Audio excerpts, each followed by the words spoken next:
मालिक के मौसी ना हाँ हाँ मौसी की तरफ से घर मालिक के 100 रुपए का पुरस्कार बा। बहुत बहुत आशीर्वाद, बहुत बहुत धन्यवाद। भगवान सुखी रखें। हाँ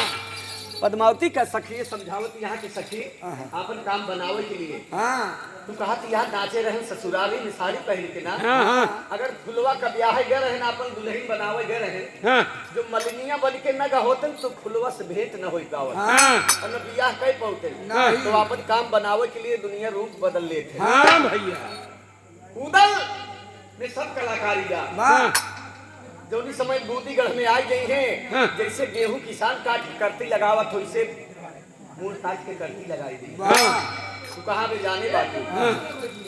लेकिन कहाँ क्या बात का भाई है सखी हम सब मानता ही हाँ। लेकिन नैहरे में के कब तक बीती है। हाँ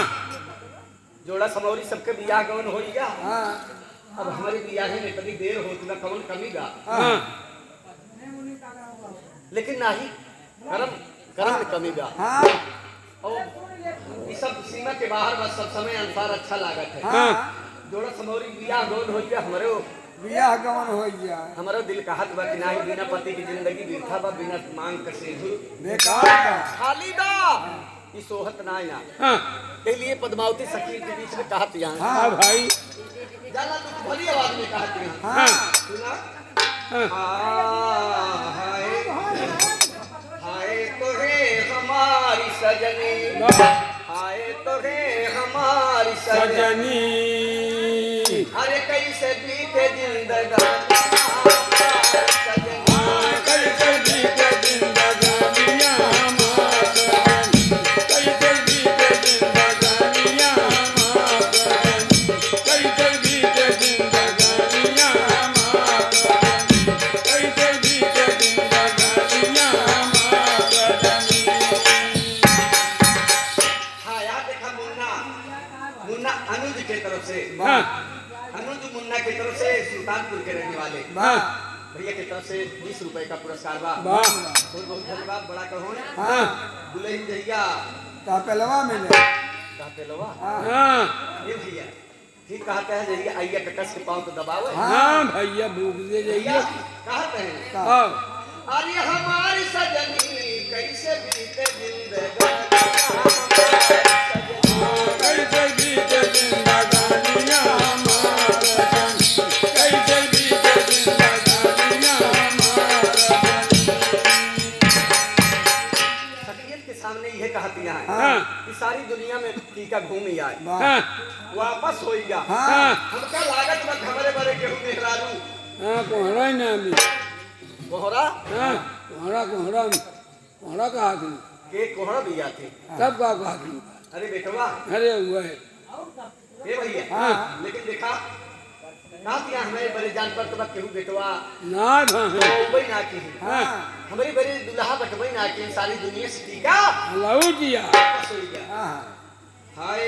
टीका घूम दुनिया अंदर क्यों टीका नाए चढ़वाई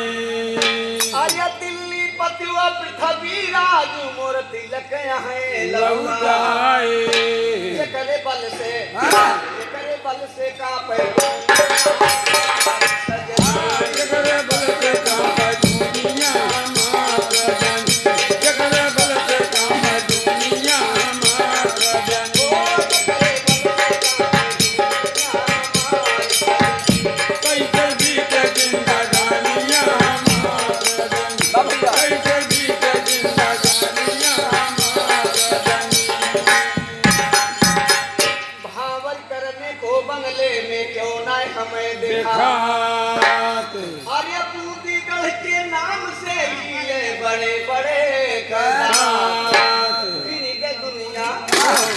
गए दुनिया से लगा फिर के दुनिया से लगानियाँ हमार फिर के दुनिया से लगानियाँ हमार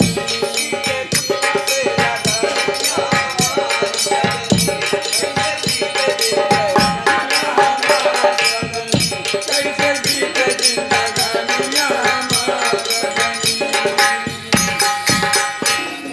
अब कौनो काम में देरी होते कि आदमी सोचल लागत है हाँ जब भैया लागत वही न होए हाँ वही हाल पद्मावती के बा अच्छा सोचत मजे मजे धरा भैया बर्तन लक्षण ऐसे जानी पर तो बा उम्र भेरा हब कुमारी कुमारी लक्षण ऐसे जान पर तो बा उम्र भेरा हब कुमारी अरे जनो विधाता करम में हमरे लिखन नाए ससुरारी बीते नैहर में जवान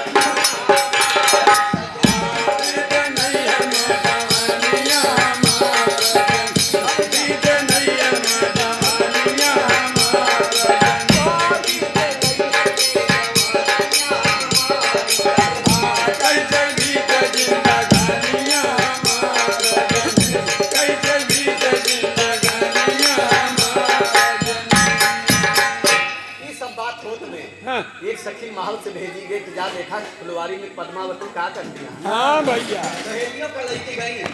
का हो और जाए के देखती है हाँ तो सुसुक सुसुक रोवती है। अच्छा अच्छा अरे वो कहीं सखी तू पागल है यहाँ हाँ आज महल के अंदर खुशहाली मचीगा। हाँ अरे कहीं तुमका खुशहाली मची कहीं नहीं तू सुनबू तो और खुशी हो हाँ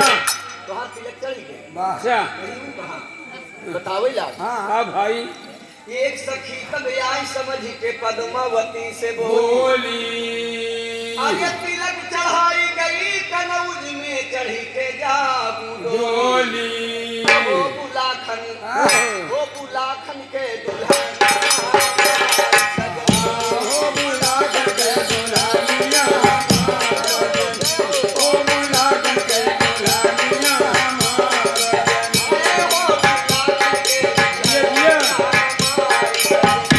कई के जीते जिंदगानिया कई के जीते जिंदगानिया ये भैया हाँ। लेकिन देखा यही रुधौली के रहने वाले हाँ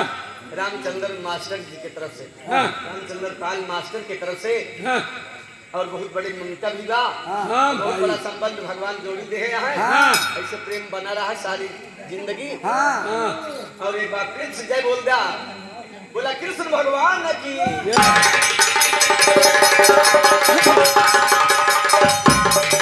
ये भैया हाँ। पद्मावती खुश हो गई वाह लेकिन यह भगवान से प्रार्थना करती है कि धन्य भाग्य उनके साथ बिया हो जाए तो सिंदूर दान हो जाए हाँ हाँ कहती है हाँ भाई हाय अरे हो गुलाखन के गुलगनिया कहे सखी समझा हाँ सुना हो गुलाखन के गुलगनिया कहे सखी समझा सुना समझा तेरा नाऊ गलवे लेहन तिलक चढ़वा सुना लगी देवला नंदन आई है भावरी रे कराए सुना आज मैं फिल्म में बजावा तू सितार